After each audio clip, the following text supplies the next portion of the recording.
Just speak to the aspect of gadgetry, new media, and the social networking dynamic that's incorporated in the film. Right out the gate, we have Jules with the iPad 2 in his hand. So just talk about that whole presence in the body of the film and cinema verite. Well, I have two young kids, and that's what this generation does. I mean, their their technology know-how far surpasses their parents. I mean, my kids have to turn on the TV for me, play the DVD or download stuff. I don't know how to do that stuff. They know. I mean, it's like with them, it's almost like it's second nature.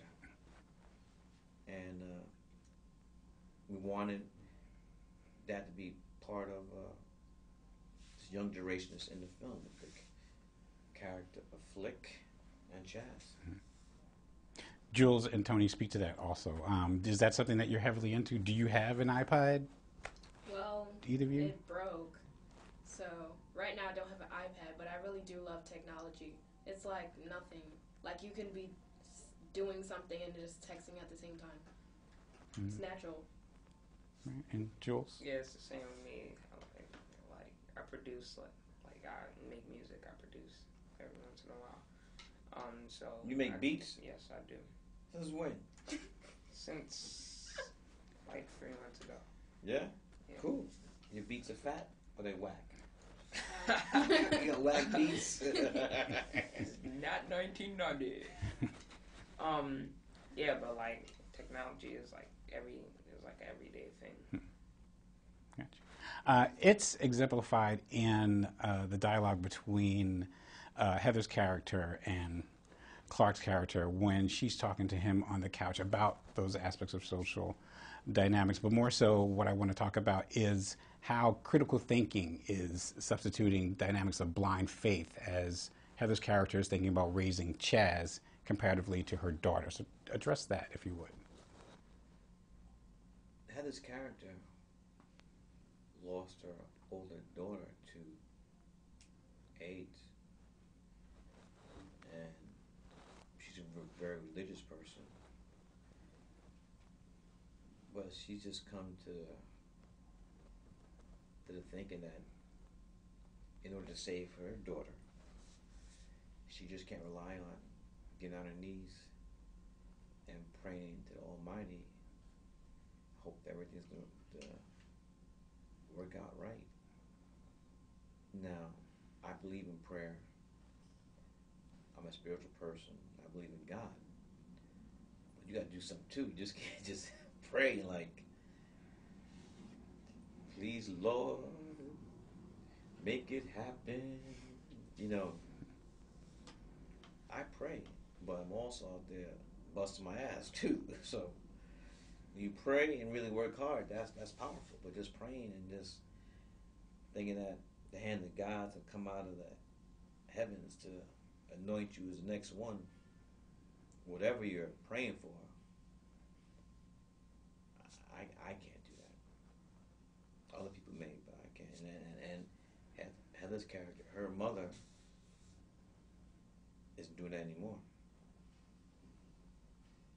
Cool. One of my colleagues was confused just about, I mean, without giving away aspects of the plot or the conclusive aspects of the film, was confused about why the mother took her son to see his grandfather in the first place in any regard. And I simply expressed to her that it's still his grandfather, no matter what his background was. So just talk about that.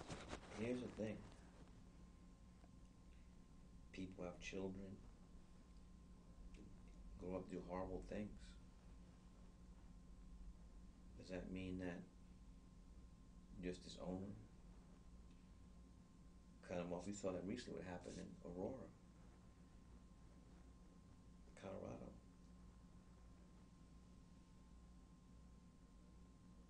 We saw it there where their parents said we still love our child. Right. I mean, does that mean that you don't go visit your relatives that have been locked up or something? It's complex. why do women stay with men that abuse them, beat their ass? I mean, it's the human condition is not just some either or stuff. You know, shit is complex, and I would say that is the relationship between his mother and his grandfather. Since you mentioned it, just talk a little bit more about the unfortunate gun violence that we've been experiencing as of late. It's something that happens far too often, but more and more it's been more prevalent and in our face. The other day with Minnesota, you mentioned Colorado. Well, What are your thoughts on that? You're talking about mass murders, which is horrible. Any time of life is taken is horrible. But if you look at specifically the alarming rate that young black men are killing each other on a daily basis, and most recently this summer in New York, I mean, the Rucker tournament, people getting shot. The Sharpton buried the 4-year-old, was she a girl or boy? Last week, the 4-year-old child got shot, murdered. I mean, these guns are out of control. Toni and Jules, just talk about working with one of the greatest directors of our time. It was good. It's like since we knew him already, since we had like known him a year prior, it was like working with somebody that like that's your friend, like someone that you know well. It's a good feeling working with someone who's well respected and makes great films, and you know, like know him on a certain level. You know, like he's not, you know, he's down to earth, but he likes to get his job done, and that's what I really like about him. Yeah. Cool, thank you. You got the Michael Jackson T-shirt on. If you would just talk about, is it Bad 25? Is that the official title of the documentary? Bad 25. Bad 25 is a documentary that we're finishing now. It's we're looking at with this film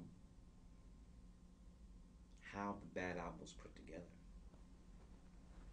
This August 31st will be the 20th anniversary of the Bad album. Bad album being the album that followed Thriller. Thriller being the most successful album in the history of recorded music. And the world premiere is going to be at the Venice Film Festival. So very, very happy about taking Italia and sharing this. I think the film's great, and we got stuff. I did the film. I did the film, this documentary with Sony Records, Epic Records, and the Michael Jackson estate. So we had full access to Michael Jackson archives. So we got stuff in this film no one's ever seen before. Ever. Footage, music, handwritten notes, sketches. I mean, this is all in there.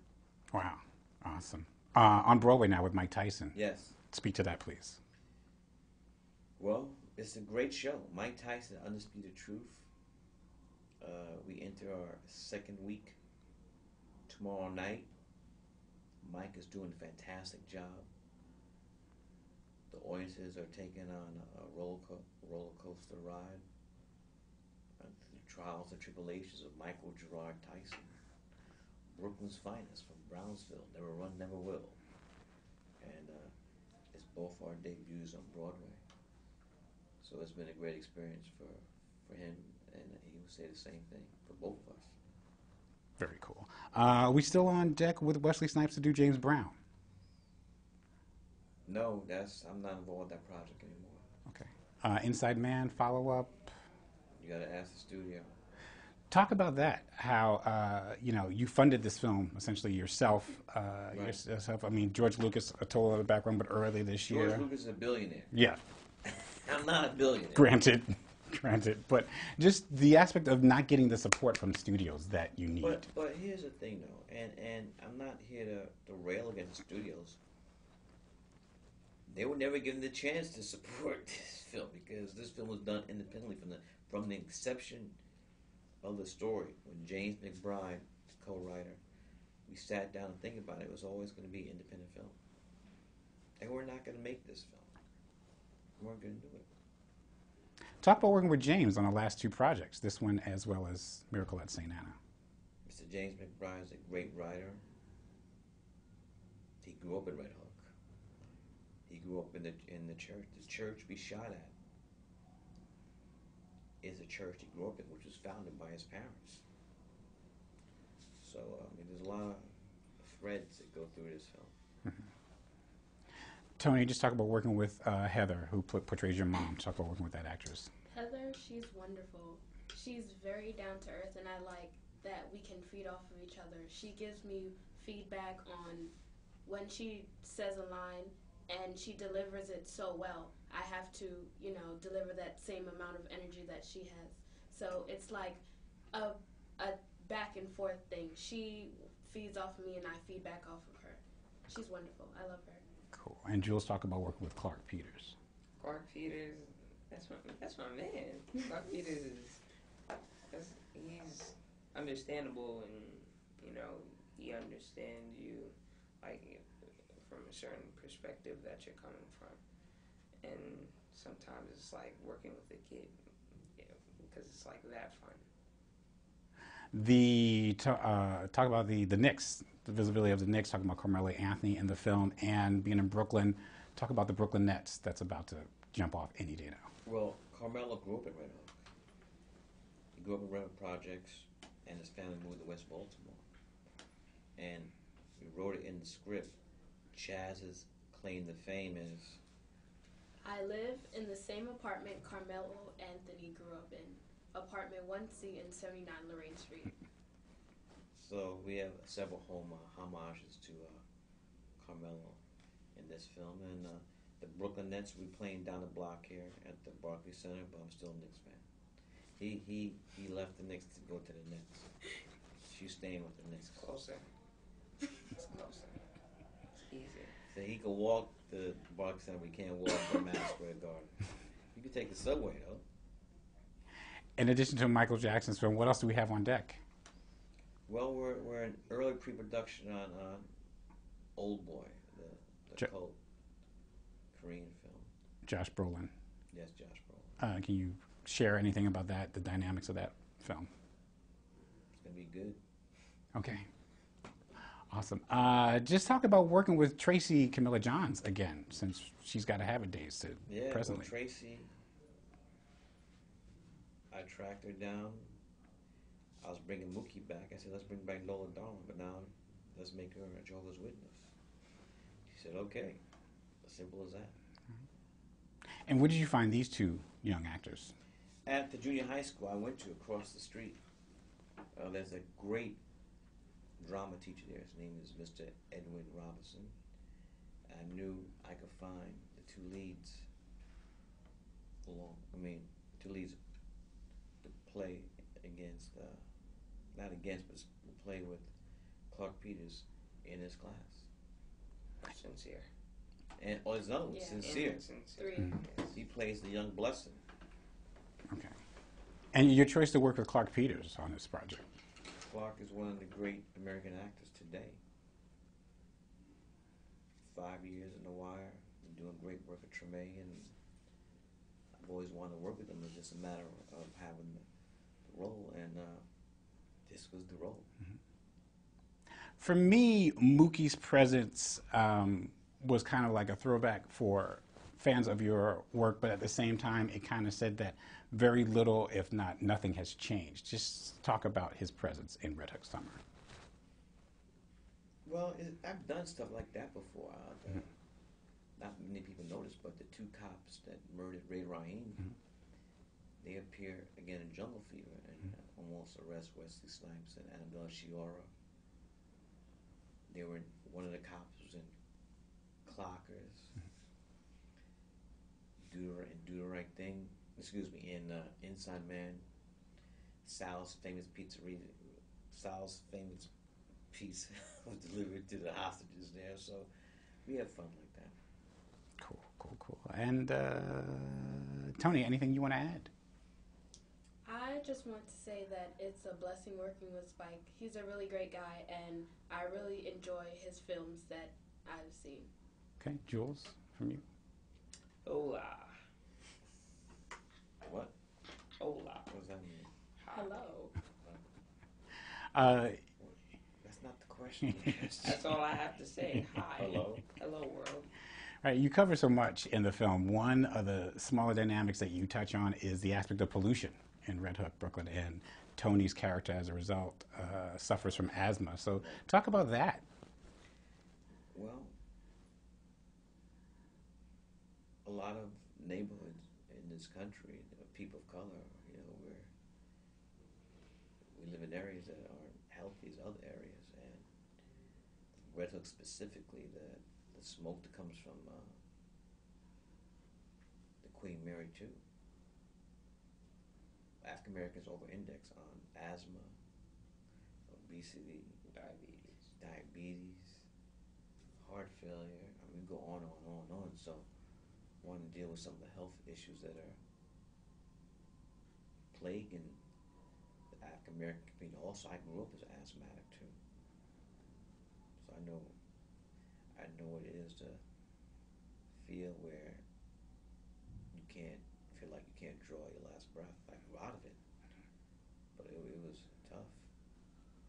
Cool. I don't want to abuse my time. Last question.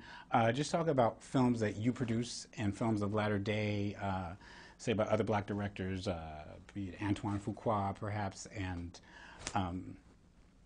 people like Lee Daniels, films that we're making today comparatively to films of the blaxploitation era. As we are the Museum of Uncut Funk, we talk about things from that era to present day. So just talk about the differential between films then and films now. It's a different time. It's hard to keep comparing eras. I mean, the big debate this summer's been with the original Dream Team beat this team. You're always going to have that debates about stuff from different eras. The Olympics, thoughts on that? Just for current events. It's been fun so far. Like Gabby. I love Gabby. Cool. All right. I'm good. Thank you very much. Appreciate it.